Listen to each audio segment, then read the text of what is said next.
कल हमारा यहां तक हो चुका था नोडल एजेंसी तक का। ओके, तो अब आगे देखेंगे जो भी इंपॉर्टेंट है। Fine, 1 second.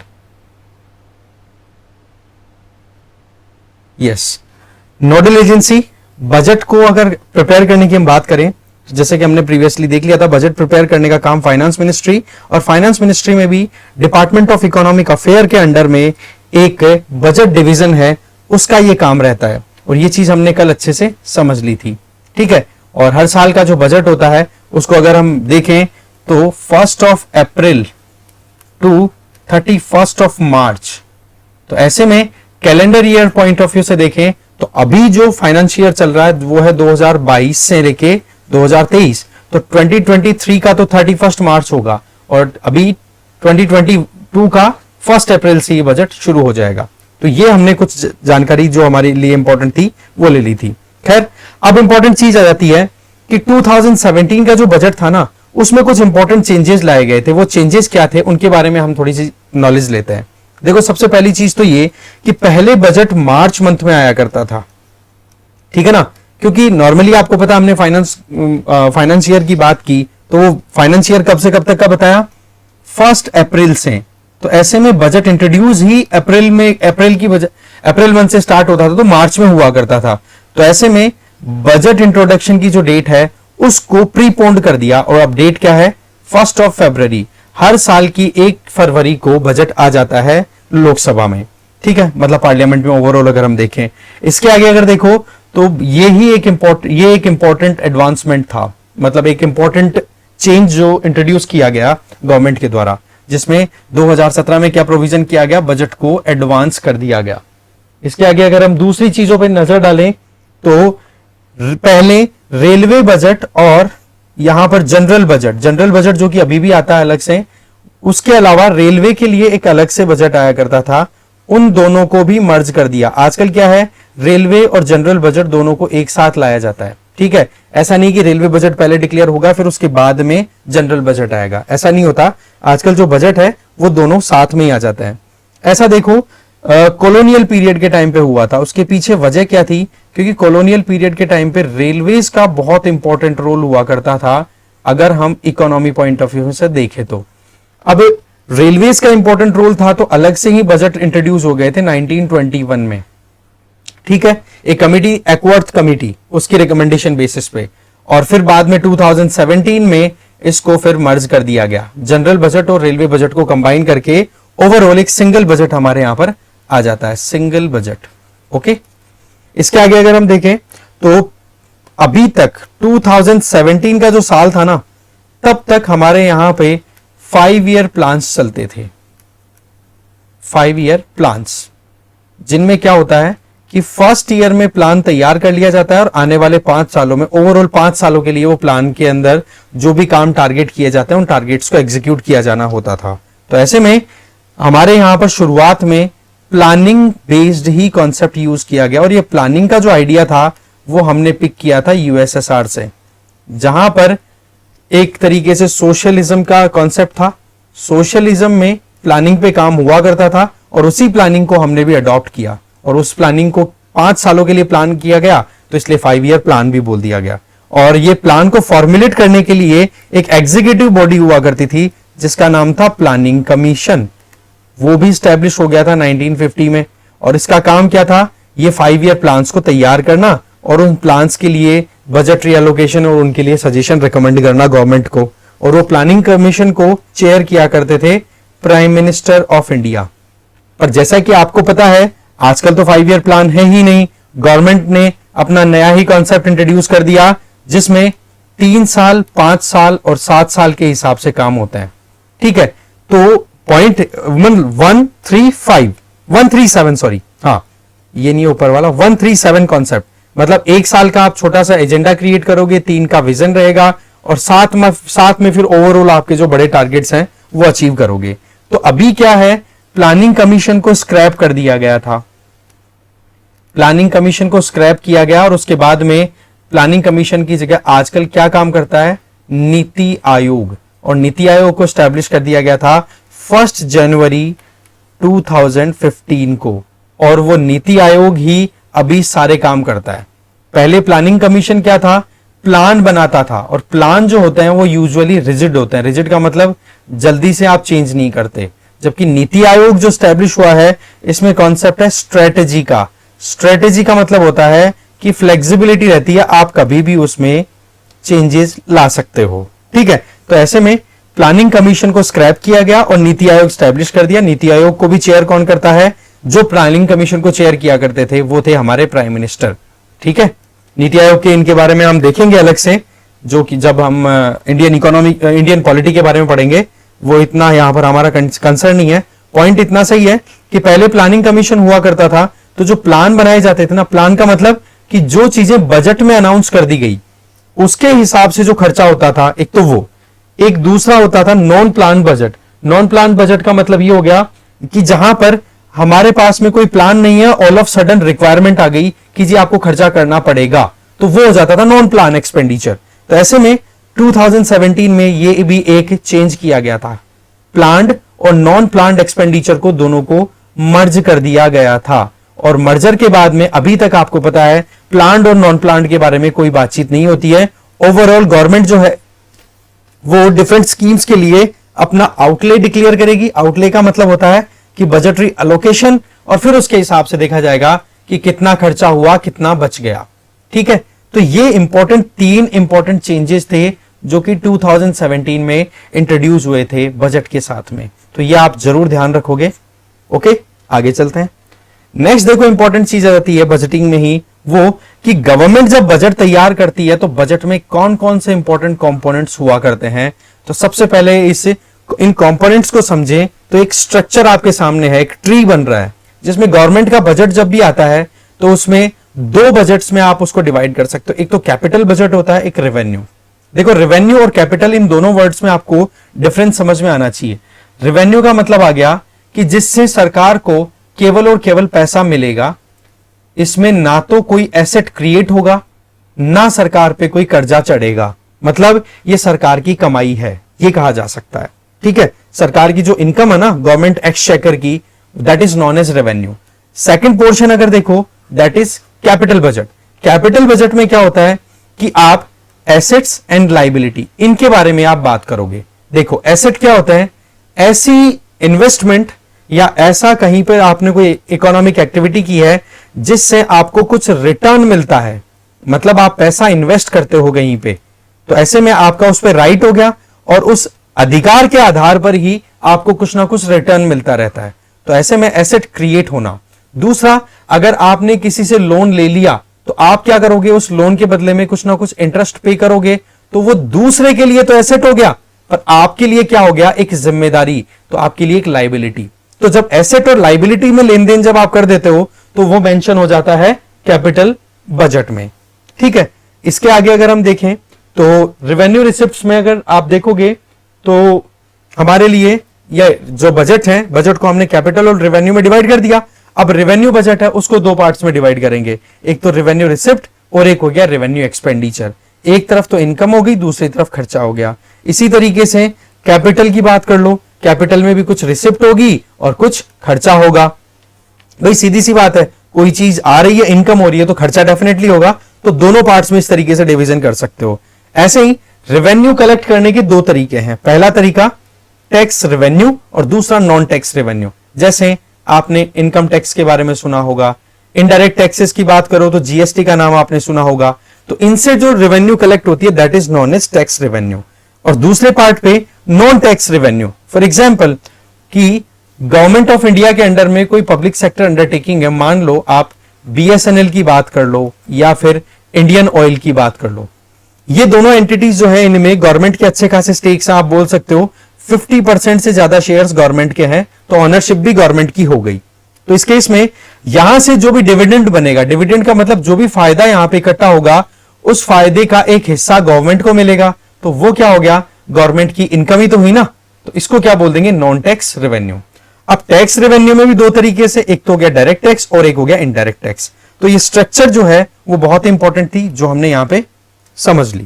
अब आगे चलते हैं, आगे देखते हैं। सबसे पहले रेवेन्यू बजट को थोड़ा डिटेल में समझते हैं। देखो यहां पर आप देखो रेवेन्यू बजट, जिसमें हम रेवेन्यू एक्सपेंडिचर और रेवेन्यू रिसिप्ट इन दोनों की डिटेल हम गेन करते हैं। सबसे पहली चीज रेवेन्यू रिसिप्ट।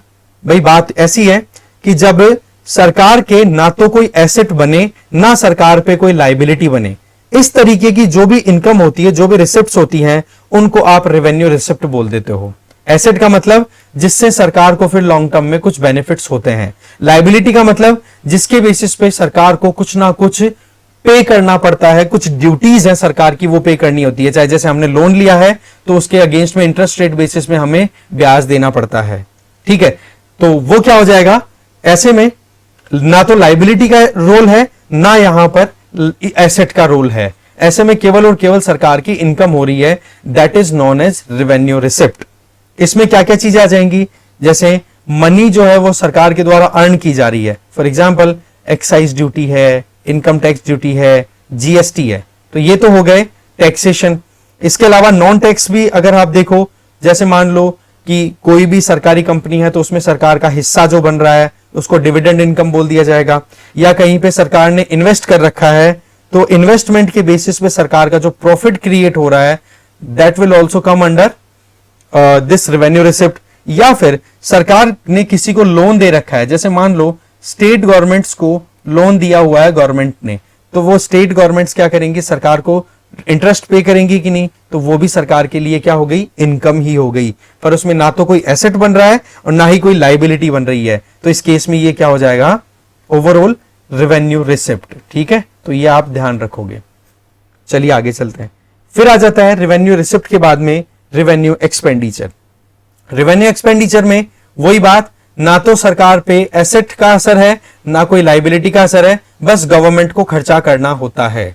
इसका मतलब ये हुआ कि ये जो रेवेन्यू एक्सपेंडिचर होता है ना, इससे सरकार को ऐसा नहीं फील होता कि हाँ जी बाद में फ्यूचर में कोई ब्याज देना है या फिर कहीं से फ्यूचर में ब्याज इकट्ठा करना है, ऐसा कोई प्रोविजन नहीं होता, बस गवर्नमेंट को खर्चा करना है। फॉर एग्जाम्पल कुछ क्या मतलब जो भी गवर्नमेंट एम्प्लॉइज होते हैं उनको सैलरी दी जाती है ना, तो ऐसे में सैलरी क्या हो गया, रेवेन्यू एक्सपेंडिचर। ब्याज, सरकार ने लोन लिया है और लोन के बदले में गवर्नमेंट को क्या करना पड़ता है, ब्याज देना पड़ता है, तो उसमें भी क्या हो रहा है, गवर्नमेंट पे जो ब्याज पे किया जा रहा है ना, वो क्या हो रहा है, खर्चा ही तो है। तो ऐसे में एसेट पर तो कोई फर्क नहीं पड़ा। मान लो गवर्नमेंट ने 100 करोड़ रुपए का कोई लोन उठा रखा है, मान लो एक एग्जांपल के तौर पे, और 100 करोड़ रुपए का जितना ब्याज बनता है वो तो गवर्नमेंट को देना ही पड़ेगा टाइम टू टाइम, तो वो आ जाएगा रेवेन्यू एक्सपेंडिचर में। और ये जो 100 करोड़ रुपए है ये गवर्नमेंट पे लाइबिलिटी है। तो ऐसे में ये 100 करोड़ रुपए लिए गए ना, ये तो देखो सिंपल सी बात है, गवर्नमेंट पे होगी लाइबिलिटी। पर दूसरी तरफ अगर देखो तो इस 100 करोड़ रुपए पे जो गवर्नमेंट ब्याज देती है वो हो जाएगी एक तरीके से एक्सपेंडिचर, वो भी किसके अंडर में, रेवेन्यू में। तो मतलब उधार लिया गया अमाउंट है वो तो देखो कैपिटल में आ जाएगा और कैपिटल रिसिप्ट में, क्योंकि हमने कुछ रिसीव किया है। पर जब उसका ब्याज अगर आप दे रहे हो ना, इसका मतलब आप क्या कर रहे हो, गवर्नमेंट की खुद की इनकम में से कुछ पैसा निकल रहा है, इसका मतलब वो रेवेन्यू एक्सपेंडिचर जा रहा है। क्योंकि इस ब्याज को पे करने से ना तो 100 करोड़ में कुछ कमी आ रही है ना बढ़ोतरी हो रही है, नो इंक्रीमेंट नो डिक्रीमेंट, तो उस केस में ये तो एज इट इज मेंटेन्ड है, फिर भी खर्चा हो रहा है सरकार पे, तो उसको क्या बोल दोगे, रेवेन्यू एक्सपेंडिचर।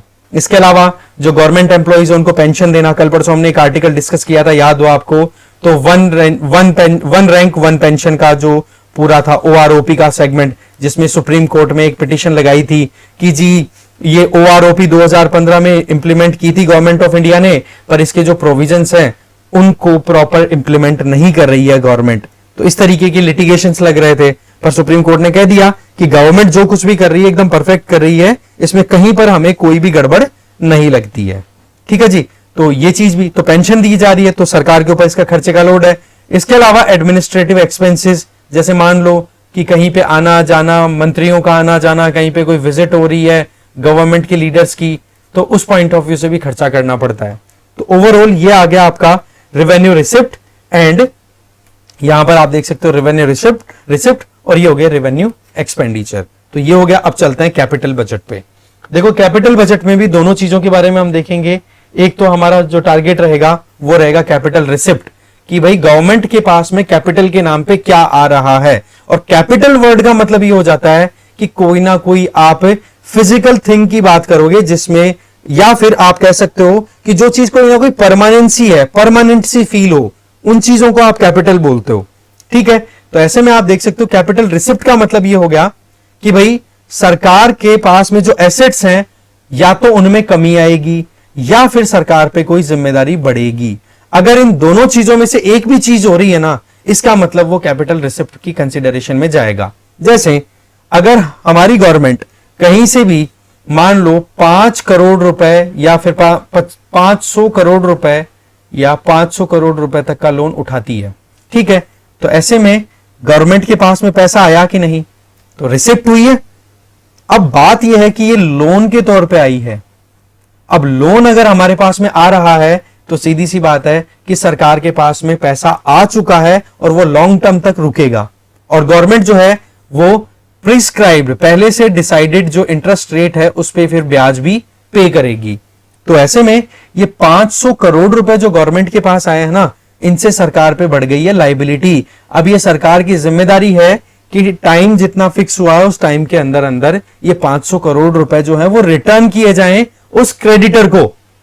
पर दूसरी तरफ ये 500 करोड़ जब तक रिटर्न नहीं किए जाएंगे तो उस 500 करोड़ का ब्याज तो देना पड़ेगा ना। तो ब्याज किस में जाएगा? ये ब्याज चला जाएगा आपका रेवेन्यू एक्सपेंडिचर में, जबकि ये 500 करोड़ किस में आ जाएगा? कैपिटल रिसिप्ट में।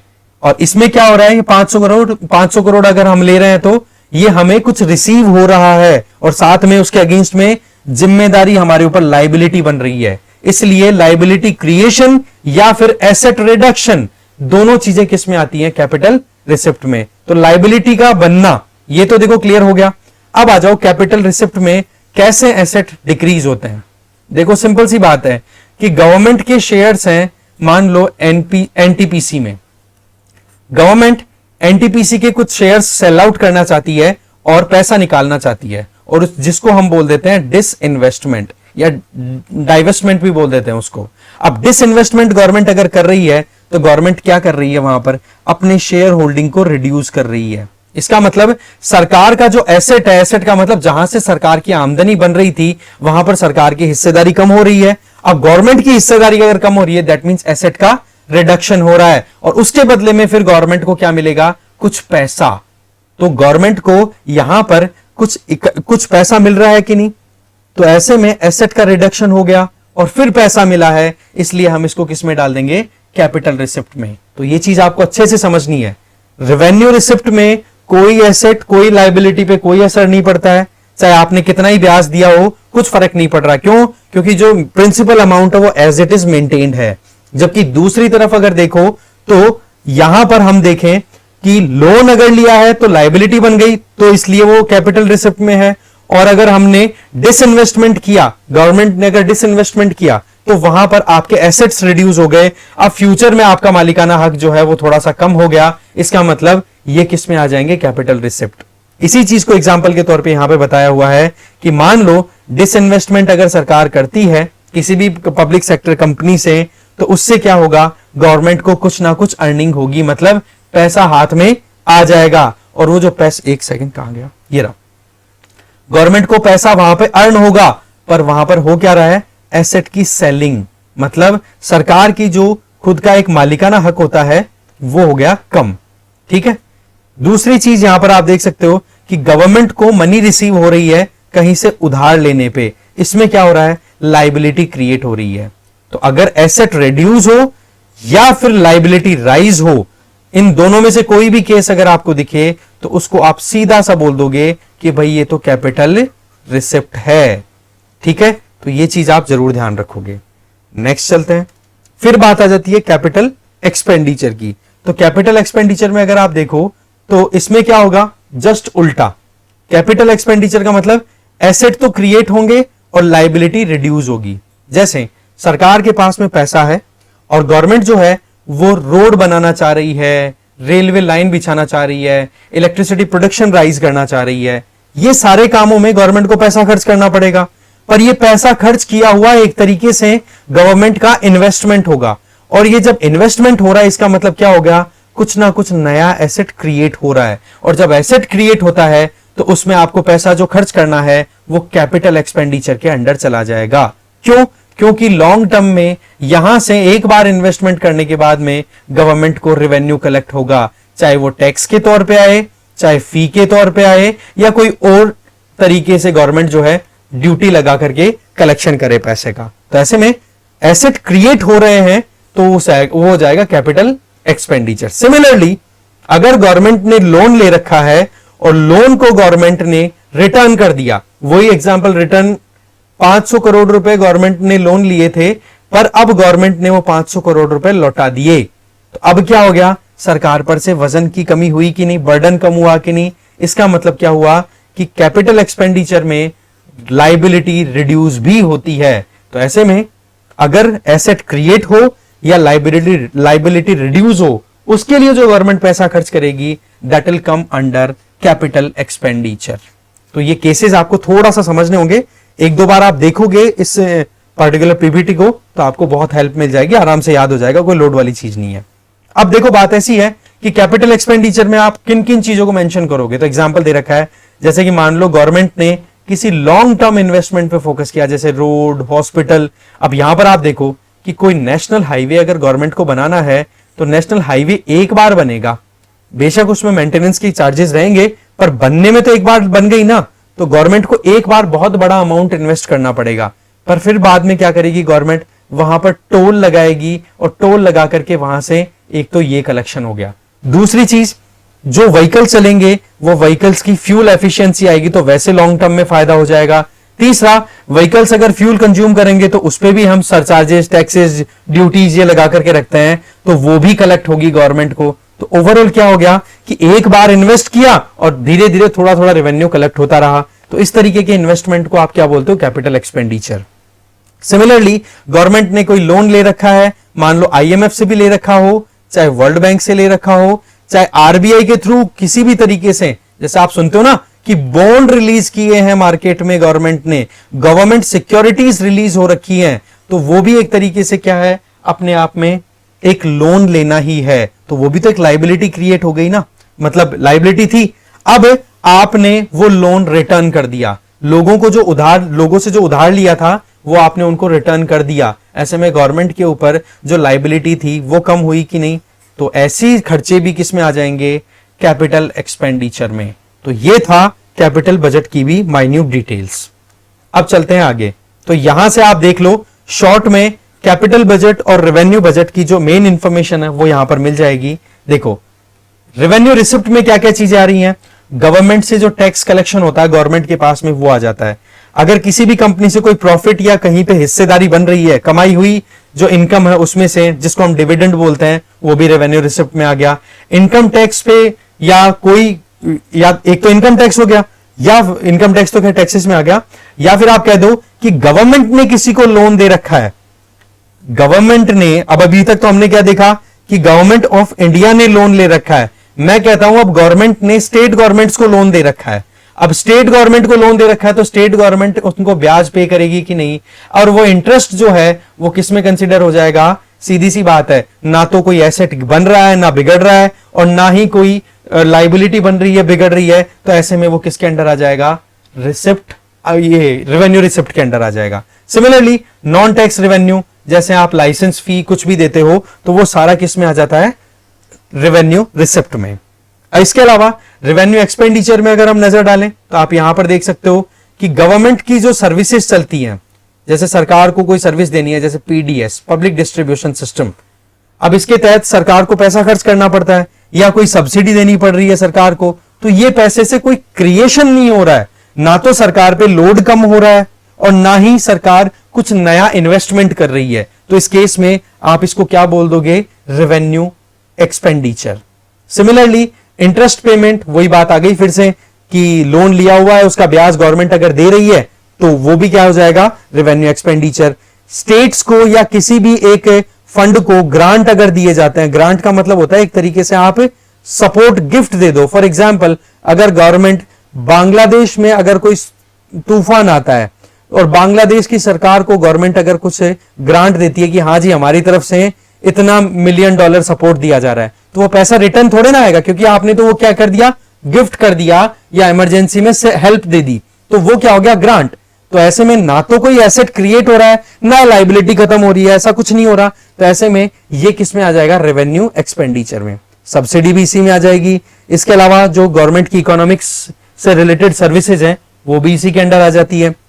ऐसे ही आप पब्लिक वर्क्स की बात भी कर सकते हो कि सरकार के द्वारा कोई भी प्रोविजन, मान लो कि कोई सपोर्ट ही दिया जा रहा है, मान लो कि कहीं पे कोई कुछ, मान लो कि कोई मेला ऑर्गेनाइज करवाना है, फॉर एग्जांपल मेला ऑर्गेनाइज करवाने के हिसाब से हो गया। कहीं पे आप डिजास्टर भी जानते हो कितना ज्यादा खर्चा हो जाता है कई बार डिजास्टर्स में, तो रिलीफ देने भी की भी जरूरत पड़ती है कई बार, ठीक है। तो ये सारी चीजें किसमें आ जाएंगी, आपके रेवेन्यू एक्सपेंडिचर में।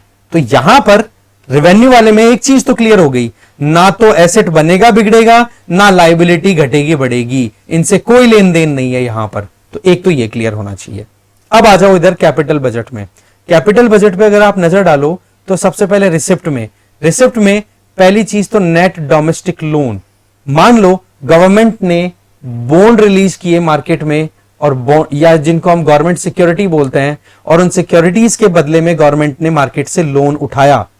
तो ऐसे में सरकार के पास में पैसा आया, और वो पैसा कितने दिनों तक रहेगा, लंबे समय तक, और गवर्नमेंट पे बढ़ गई लायबिलिटी। अब क्या करना पड़ेगा, गवर्नमेंट पे लोड है तो गवर्नमेंट इसका ब्याज पे करेगी। तो ये जो पैसा उठाया ना मार्केट से लोन के तौर पे, उसको नेट डोमेस्टिक लोन बोलेंगे, जो कि डोमेस्टिक जो बॉन्ड इन्वेस्टर्स हैं उनसे वो पैसा उठाया जाएगा, ठीक है। इसके आगे मान लो फॉरेन लोन लिया जा रहा है, जैसे मैंने अभी एग्जांपल दिया था आईएमएफ या वर्ल्ड बैंक का, उनसे अगर लोन लिया जा रहा है तो उसको बोलेंगे नेट फॉरेन लोन। वो भी एक तरीके से सरकार के पास पैसा आ रहा है, रिसिप्ट है, पर उसमें लायबिलिटी क्रिएट हो रही है, राइट। दूसरी तरफ आप देख सकते हो लोन रीपेमेंट, कि अगर मान लो गवर्नमेंट जो है, गवर्नमेंट ने स्टेट्स को लोन दे रखा था और स्टेट्स ने वो लोन रिटर्न कर दिया। अब यहां पर उल्टा केस बता रहा हूं मैं ना, कि गवर्नमेंट ने जिनको लोन दे रखा था उन्होंने रिटर्न कर दिया, तो भी तो गवर्नमेंट के पास पैसा आ रहा है।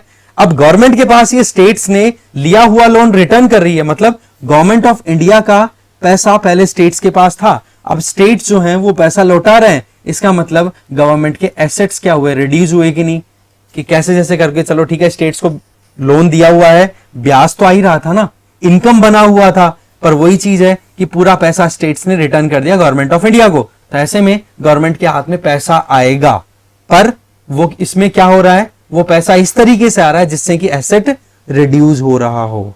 Similarly payment from public services, कि सरकार के पास में ये जो भी सरकार के द्वारा मान लो एंटिटीज है जहां पे डिसइन्वेस्टमेंट का हमने सेगमेंट देखा था, ठीक है, कि गवर्नमेंट के अंडर में चलने वाली पब्लिक एंटरप्राइजेज है, वहां से अगर गवर्नमेंट पैसा निकालती है, कैसे, अपने शेयर्स को बेच करके, तो वो भी अपने आप में पैसा आ रहा है, तो रिसिप्ट ही है, बट वही चीज है वहां पर भी एसेट क्या हो रहा है, रिड्यूस। तो ये हो गया रिसिप्ट। रिपीट हो रहा है ये मानता हूं, पर आपको ये चीज अच्छे से समझ में आनी चाहिए। आइटम ऑफ एक्सपेंडिचर, भाई सीधी सी बात है, कोई एसेट बनाया, रोड पे खर्च किया, तो खर्चा तो हो गया पैसा, पर उससे सरकार को लॉन्ग टर्म में रेवेन्यू बहुत कलेक्ट होगा। अक्यूमुलेटेड फंड, कि मान लो गवर्नमेंट ऑफ इंडिया के द्वारा अनाउंस किया गया है कि एग्रीकल्चर को हमें प्रमोट करना है, तो एग्रीकल्चर इन्वेस्टमेंट फंड करके एआईएफ स्टैब्लिश कर दिया, जिसमें गवर्नमेंट ने अनाउंस कर दिया कि ये 1 लाख करोड़ रुपए का फंड रखेंगे हम, और ये 1 लाख करोड़ रुपए की फंडिंग जो है वो गवर्नमेंट करेगी, और बाकी पैसे जो है हम मार्केट से उठाएंगे। तो ऐसे में गवर्नमेंट का टारगेट क्या हो गया कि कैसे भी करके एग्रीकल्चर को हमें प्रमोट करना है, इन्वेस्टमेंट कराएंगे तो रिसर्च एंड डेवलपमेंट होगा, और उससे फिर बाद में हम दूसरी जो एक्टिविटीज इंक्रीज होगी उन पे टैक्सेशन लगा करके पैसा कमा लेंगे, रेवेन्यू कमा लेंगे। तो ऐसे में अक्यूमुलेटेड फंड। कंटिंजेंट फंड, भाई सीधी सी बात है, कहीं पर कोई भी काम करने की जरूरत हो और गवर्नमेंट को पैसा खर्च करना पड़ जाए, तो भाई सीधी सी बात है खर्च तो करेगी सरकार, तो कुछ ना कुछ तो क्रिएट होगा। तो यहां पर एसेट बनते हैं, या फिर गवर्नमेंट मान लो कि अपना लिया हुआ लोन लौटा रही है, तो इसमें लायबिलिटी रिड्यूस हो जाती है। तो ये हो गया रेवेन्यू एंड कैपिटल बजट। यहां तक आपको समझ में आ गया तो बहुत ही बढ़िया बात है, आगे चलते हैं। अभी तक तो हमने बात की थी जनरल बजट में क्या क्या मेंशन होते हैं। अब बात आ जाती है कि क्या बजट के और भी कोई तरीके होते हैं। तो डिफरेंट टाइप्स ऑफ बजट में हम, और जो टाइप्स हैं उनमें पहला आ जाता है जीरो बेस्ड बजटिंग। भाई सीधी सी बात है, कोई भी स्कीम, कोई भी प्रोग्राम सरकार एक बार स्टार्ट कर देती है, तो इसका एक तरीका तो ये हो गया कि एक स्कीम लॉन्च कर दी और हर बार उस स्कीम के लिए कुछ नया अलोकेशन ना होकर के पहले का जो अलोकेटेड है वो ही कंटिन्यू हो रहा है। दूसरी तरफ एक स्कीम लॉन्च करने के बाद में गवर्नमेंट जो है वो बीच में फिर जैसे ही नया फाइनेंशियल ईयर शुरू होगा तो उसके लिए जीरो से शुरुआत करेगी कि भाई अभी तक जो हो गया वो तो हो गया, उसको तो सरकार जो है, मान लो कि गवर्नमेंट ने, अभी नरेगा की बात करते हैं, नरेगा के लिए गवर्नमेंट ने लगभग 78,000 करोड़ रुपए का अलोकेशन किया, मान लो। अब 78,000 करोड़ में से एक्चुअल में गवर्नमेंट खर्च कर पाई मान लो 70,000 करोड़ रुपए, बच गया कितना, 8,000 करोड़ बचा कि नहीं। अब ये 8,000 करोड़ रुपए है, ये कहां जाएगा? अभी 60,000 करोड़ रुपए को गवर्नमेंट ले लेगी अपने हाथों में, फिर ये देखेगी, फिर ये देखा जाएगा कि जिस काम के लिए ये पैसे अलोकेट किए गए थे वो काम हुआ या नहीं, और जितना पैसा खर्च हुआ है क्या उतना वाकई में आउटपुट भी निकला कि नहीं। ये सारी चीजें चेक होकर के और नए फाइनेंशियल ईयर में फिर से बजट अलोकेट किया जाएगा नरेगा के लिए। तो इस तरीके का बजटरी सिस्टम होता है, that is known as zero based budget. तो इस मेथड में क्या हो गया, बजटिंग में हर तरीके की इवैल्यूएशन की जाती है कि खर्चा कितना हुआ है उसकी डिटेल ली जाती है, और साथ में जितना खर्चा हुआ उसको जस्टिफाई किया जाता है कि हां जी इस वजह से इतना हमने पैसा अलोकेट किया, ये मशीनरी परचेज करने में खर्च हुआ, ये सारी डिटेलिंग ली जाती है। और जब ये डिटेलिंग ली जाएगी तो फिर अगले जो शुरुआत होगा वो फिर से जीरो से स्टार्ट होगा, फिर से नया बजट अलोकेट होगा। अब हो सकता है ये पिछले फाइनेंशियल ईयर में 78,000 करोड़ रुपए जो अलोकेट किए गए थे ना, तो अब की बार हो सकता है 1 लाख करोड़ रुपए अलोकेट कर दे, और हो सकता है कि 50,000 करोड़ रुपए में काम चला ले। तो वो चीज क्या हो गई, जीरो बेस्ड बजटिंग। ठीक है, और जीरो बेस्ड बजटिंग में अगर देखो तो ये हर साल जीरो बेस से शुरू होता है। इसका मतलब स्कीम ने जितना किया उतना कर दिया, कोई प्रॉब्लम नहीं है। अब बताओ अब कितनी जरूरत है, अब जो कमिंग फाइनेंशियल ईयर है उसमें, तो उसमें नीड्स एंड कॉस्ट, जरूरत क्या है, लागत क्या है, उसका एस्टिमेट लगाया जाएगा और उसके हिसाब से फिर बजटरी एलोकेशन होगा। तो इस तरीके के बजट को बोलते हैं जीरो बेस्ड बजटिंग। ठीक है, दूसरा हो जाता है आउटकम बेस्ड बजट। भाई स्कीम लॉन्च कर दी गवर्नमेंट ने, एक स्कीम है वो बहुत ही बढ़िया परफॉर्म कर रही है, पर दूसरी स्कीम है वो बहुत ही ज्यादा फिसड्डी साबित हो गई। तो ऐसे में गवर्नमेंट जो है वो ये देखेगी कि जो स्कीम सक्सेसफुली काम कर रही है उसको तो कंटिन्यू किया जाए, उस पे उसी के हिसाब से बजटरी एलोकेशन दिया जाए, और जो स्कीम फेल हो रही है या तो उसमें कुछ अपडेट्स कर दिए जाए, या अपडेट नहीं करें तो या फिर कुछ और प्रोविजन कर ली जाए। फॉर एग्जांपल कि स्कीम को रिपील ही कर दो, कोई नई स्कीम लॉन्च कर दो, तो ऐसा प्रोविजन। तो ऐसे में देखो इस बजट में, आउटकम बेस्ड बजट में एनालाइज किया जाता है कि वाकई में हर एक मिनिस्ट्री में जो भी स्कीम्स चल रही हैं, अलग अलग डिपार्टमेंट, अलग अलग मिनिस्ट्रीज में, उनको देखा जाएगा और उनके परफॉर्मेंस के हिसाब से बजटरी एलोकेशन दिया जाएगा। ठीक है, और इसमें देखो मेन फोकस रहता है डेवलपमेंटल आउटकम्स, कि भाई जिस एम को लेकर के ये स्कीम लॉन्च की गई है वो एम अचीव भी हो रहा है या नहीं। अगर हो रहा है देन ओके, अदरवाइज उसको उसमें कुछ चेंजेस लाने की जरूरत है तो वो किया जाए। और इस तरीके का ये जो बजटरी सिस्टम है ये हमारे यहां पर इंट्रोड्यूस हुआ था 2005 में। ठीक है ना, तो ये हो गया आउटकम बेस्ड बजट। फिर आ जाता है जेंडर बजटिंग। देखो जेंडर बजटिंग से तो नाम से पता पड़ रहा है, इसमें फोकस रहेगा वुमेन एम्पावरमेंट। इसमें क्या होगा कि जब कभी भी बजट में कोई भी असेसमेंट किया जाएगा तो उस असेसमेंट में यह देखा जाएगा कि भाई बजट के लिए, बजट में जो पैसा आपने एलोकेट किया है, जो स्कीम आपने बनाई है, वो क्या जेंडर जस्टिस इंश्योर कर रही है। मेल को जितना फायदा होता है क्या उतना ही फायदा फीमेल्स को हो रहा है, क्या आप इक्विटी इंश्योर करने में सक्सेसफुल हो। अगर ऐसा है तो उस बजट को आप कंटिन्यू करते हो, या फिर अगर ऐसा नहीं है तो आपको बजट को उस टेंडेंसी के साथ बनाना होता है। इसका मतलब क्या हो गया कि आप जेंडर पर्सपेक्टिव को बजट प्रोग्रामिंग के टाइम पे मेंशन करोगे और इस तरीके से रेवेन्यू को स्ट्रक्चर करोगे जिससे कि जेंडर इक्वालिटी ये प्रमोट हो, फीमेल्स का एम्पावरमेंट, और साथ में अल्टीमेट टारगेट क्या है, जेंडर इक्विटी। देखो एक वर्ड है यहां पर इक्वालिटी, एक वर्ड हो गया, एक तो हो गया इक्विटी और एक है इक्वालिटी। इन दोनों में क्या फर्क है वो आप समझो। इक्वालिटी का मतलब तो ये हो गया कि एक बंदे को 5 रोटियों की भूख है और एक बंदे को 1 रोटी की भूख है, दोनों को आपने 3-3 रोटियां दे दी। तो ऐसे में 1 रोटी वाले के पास में तो एक्सेस में गई कि नहीं रोटियां। इधर आप देख सकते हो 5 वाले को 5 की भूख है पर आपने 3 ही दी, तो वो तो 2 की भूख रह गई उसको। तो ये तो देखो इक्वालिटी होती है कि भाई आप कैसा भी स्टेटस रखो, हमें कोई फर्क नहीं पड़ता, सबको बराबरी का ट्रीटमेंट मिलेगा। दिस इज इक्वालिटी, जिसको बोलते हैं समानता। इसके अलावा दूसरा जो सेगमेंट है दैट इज इक्विटी, इसको बोलते हैं समता। इसका मतलब ये होता है सिंपल सा कि जी आप जो बजटरी अलोकेशन कर रहे हो, जो भी फैसिलिटी दे रहे हो, उसमें देखोगे कि जो टारगेटेड बेनिफिशियरीज हैं, जिनको आप फायदा पहुंचाना चाहते हो, जिनको आप लाभार्थी बोल रहे हो, उनकी रिक्वायरमेंट कितनी है, उस रिक्वायरमेंट के हिसाब से आप बजटरी एलोकेशन करोगे। कि मान लो किसी को अगर, अब वही रोटी वाला एग्जांपल, तो 5 वाला है तो उसको 1 को 4 दे दो, और इधर ही देख सकते हो कि इधर 1 की जरूरत है तो केवल इसको 1 ही दे दो। तो इसमें क्या हो गया, तो ऐसे में आपने कहीं ना कहीं इक्विटी को प्रमोट किया है। समाज में जो एक जेंडर बेस्ड इनइक्वालिटी या डिस्क्रिमिनेशन का सामना करना पड़ता है वुमेन को, उसे आप रोक रहे हो, ये प्रोविजन हो गया इसमें। तो जेंडर बजटिंग के थ्रू गवर्नमेंट जो है वो डेवलपमेंटल एक्टिविटीज के लिए बजट एलोकेट करती है, जिसमें टारगेट रहता है welfare, empowerment schemes and program for females. ठीक है, तो ये चीज यहां पर आपको क्लियर होनी चाहिए। तो जेंडर बजटिंग भी एक इंपॉर्टेंट सेगमेंट अभी चलता है। आगे चलते हैं, फिर बात आ जाती है बजट के जो डिफरेंट टाइप्स हैं, उन्हीं में ऐड करें तो बजट प्लान करते टाइम पे गवर्नमेंट को ये देखना होता है कि भाई हमें वाकई में एक्सपेंडिचर कितना करना है। क्योंकि होता क्या है कि ओवरऑल हम इकोनॉमी को मैनेज करने की बात करते हैं बजट की अगर बात की जाए तो भाई बात ऐसी है कि मार्केट में अगर लिक्विडिटी ज्यादा है, इसका मतलब क्या हो गया, डिमांड ज्यादा है। डिमांड अगर ज्यादा है तो उस केस में कहीं ना कहीं इन्फ्लेशन आपको ज्यादा मिल सकती है।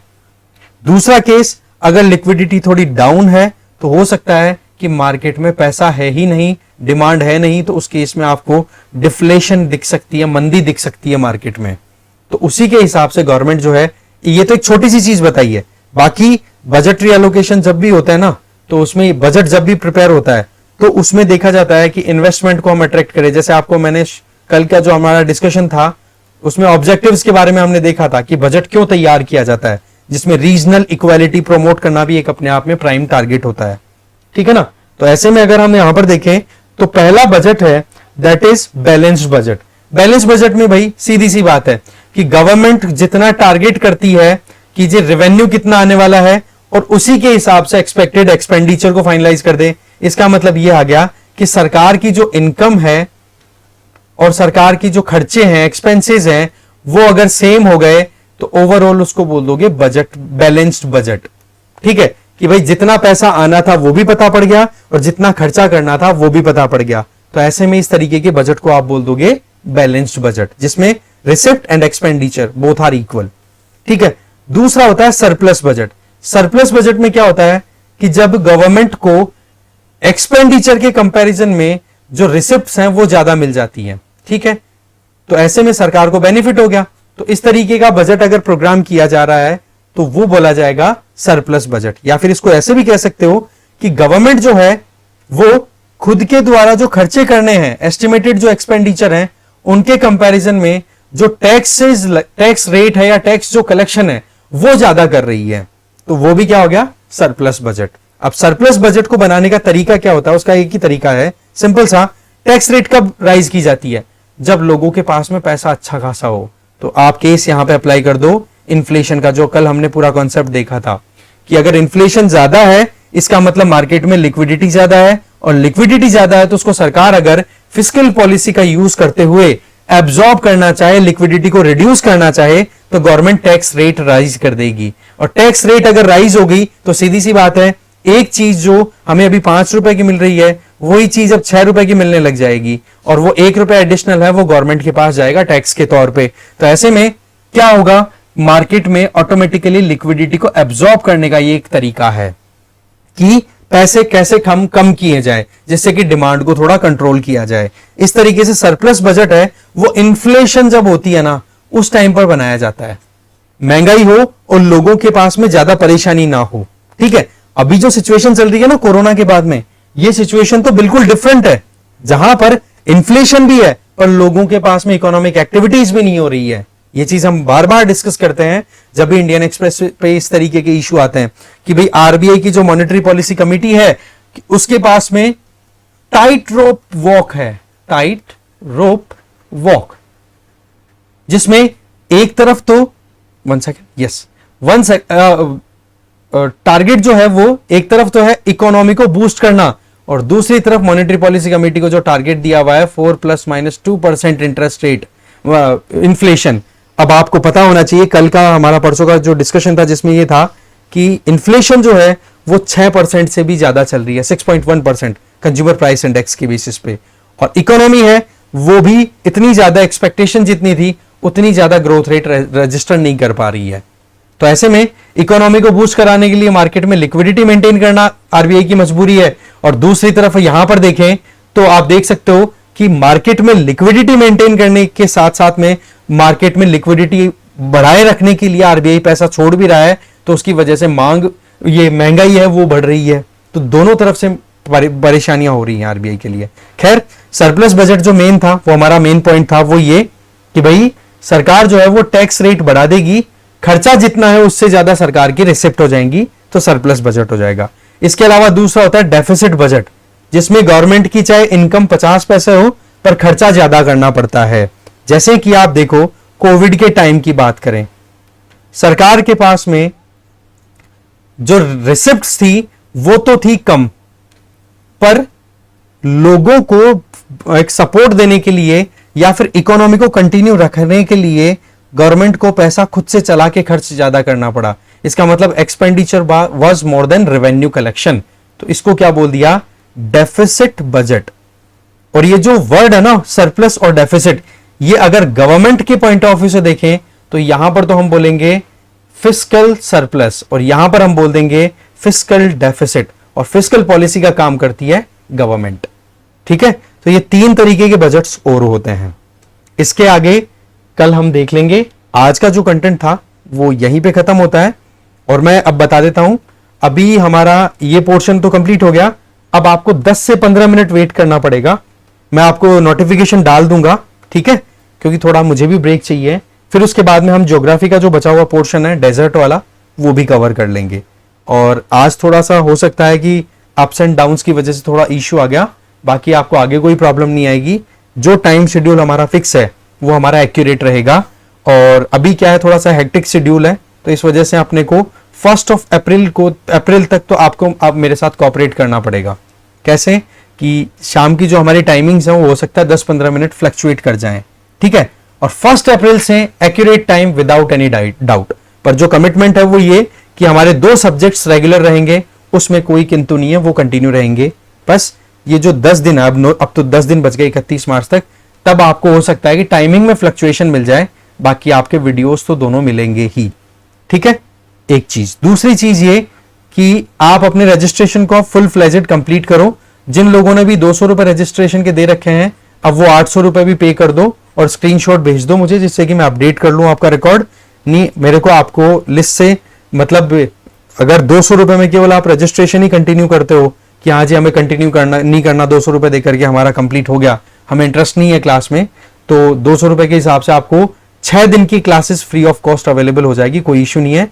बट आप 7वें दिन एलिमिनेट हो जाओगे पहले। इसके अलावा जिन लोगों ने अभी तक रजिस्ट्रेशन नहीं कराया है उन लोगों को मैं अभी टर्मिनेट कर रहा हूं, उनका सेशन डिलीट करना होगा मुझे, क्योंकि फिर एक तरीके से जो लोग पे करके कोर्स को अटेंड कर रहे हैं उन लोगों के साथ में ज्यादती हो जाएगी, जो कि ठीक बात नहीं है, जो कि बिल्कुल भी मोटो नहीं है अपना।